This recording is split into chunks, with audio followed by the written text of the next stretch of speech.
Hello, welcome back to my channel. ഇന്ന് ഞാനിവിടെ ഒരു ഫ്രൂട്ടി കസ്റ്റാർഡിൻ്റെ റെസിപ്പി ആയിട്ടാണ് വന്നിരിക്കുന്നത്. ഫ്രൂട്ട് സലാഡ് ഉണ്ടാക്കുമ്പോൾ കൊഴുത്തിരിക്കാനായിട്ട് ഇങ്ങനെ ചെയ്യൂ. നല്ല ടേസ്റ്റിയായും അതുപോലെ ഹെൽത്തി ആയിട്ടും ഇരിക്കാൻ ഇതുപോലെ ഒന്ന് ചെയ്തു നോക്കൂ. ഞാനൊരു 1/2 ലിറ്റർ പാല് സോസ് പാനിലേക്ക് ഒഴിച്ചു കൊടുക്കുന്നുണ്ട്. ഇത് നമുക്കൊന്ന് തിളപ്പിച്ചെടുക്കാം. പാല് അടിയിൽ പിടിക്കാതിരിക്കാനായിട്ട് ഇളക്കി കൊടുത്തോണ്ടിരിക്കണേ.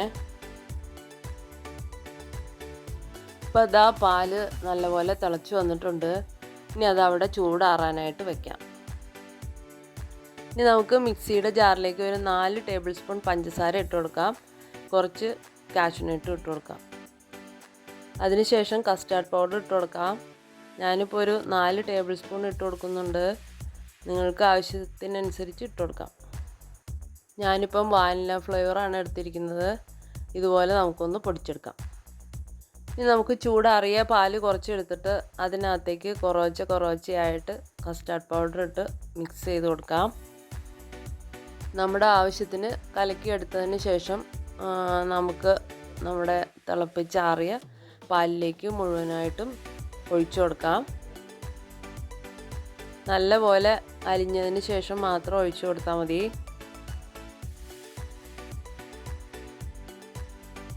കുറച്ച് പൗഡർ കൂടി ഇട്ട് കൊടുക്കാം.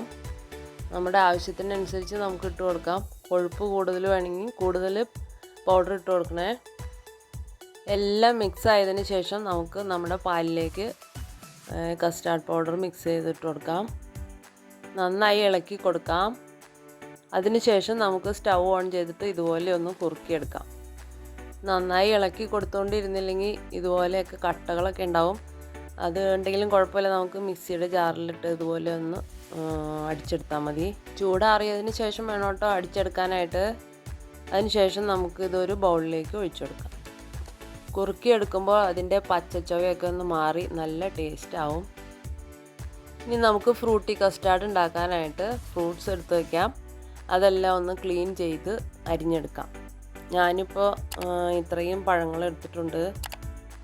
മുന്തിരിയൊക്കെ എടുക്കുമ്പോൾ പുളിയുള്ളത് എടുക്കരുതേ. ഇനി നമുക്ക് ഫ്രൂട്ട്സ് എല്ലാം ഇതുപോലെ ചെറിയ കഷ്ണങ്ങളായിട്ട് അരിഞ്ഞെടുക്കാം. ഞാൻ കുറച്ച് പേരക്കയും കൂടി എടുത്തിട്ടുണ്ട്. അതുപോലെ തണ്ണിമത്തൻ ഇതുപോലെ അരിഞ്ഞെടുത്തു. തണുപ്പ് ആവശ്യമുള്ളവർക്ക് ഐസ് എടുക്കാം. ഐസ് ഒന്ന് മിക്സിയിലിട്ട് ഒന്ന് പൊടിച്ചെടുക്കുകയാണെങ്കിൽ നമ്മുടെ സലാഡ് കൊഴുത്ത് തന്നെ ഇരിക്കും. അല്ലെങ്കിൽ നമ്മൾ അപ്പം തന്നെ കഴിക്കാനായിട്ട് ശ്രമിക്കണം. നമുക്ക് ഈ ഫ്രൂട്ട്സ് എല്ലാം കൂടി ഒരു ബൗളിലേക്ക് ഇട്ട് കൊടുക്കാം.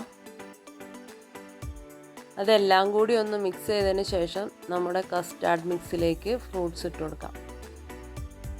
പുളിയുള്ള ഫ്രൂട്ട്സ് ഒന്നും ഇടാതിരിക്കുന്നതാണ് നല്ലത്. അതിനുശേഷം നമുക്ക് കസ്റ്റാർഡ് മിക്സിലേക്ക് നമ്മുടെ ഫ്രൂട്ട്സ് ഇട്ട് കൊടുക്കാം. ഞാനിപ്പോൾ ഇതെല്ലാം തന്നെ അതിനകത്തേക്ക് ഇട്ട് കൊടുത്തിട്ടുണ്ട്. നമുക്ക് നല്ലപോലെ ഒന്ന് മിക്സ് ചെയ്തെടുക്കാം. ഇതിപ്പോൾ കണ്ട നല്ല കൊഴുത്താണ് ഇരിക്കുന്നത്. കഴിക്കാനും ടേസ്റ്റ് ഉണ്ടാവും.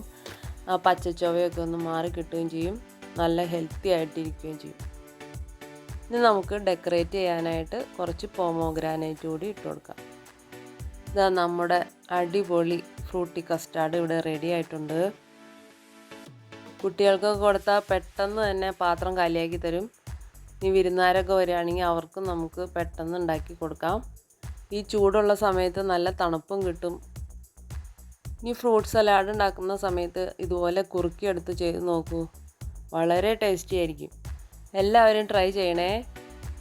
എൻ്റെ വീഡിയോ ഇഷ്ടമായാൽ ലൈക്ക് ചെയ്യാൻ മറക്കല്ലേ. എൻ്റെ ചാനൽ ആദ്യമായിട്ടാണ് കാണുന്നതെങ്കിൽ ഒന്ന് സബ്സ്ക്രൈബ് ചെയ്തേക്കണേ. വീണ്ടും കാണാം.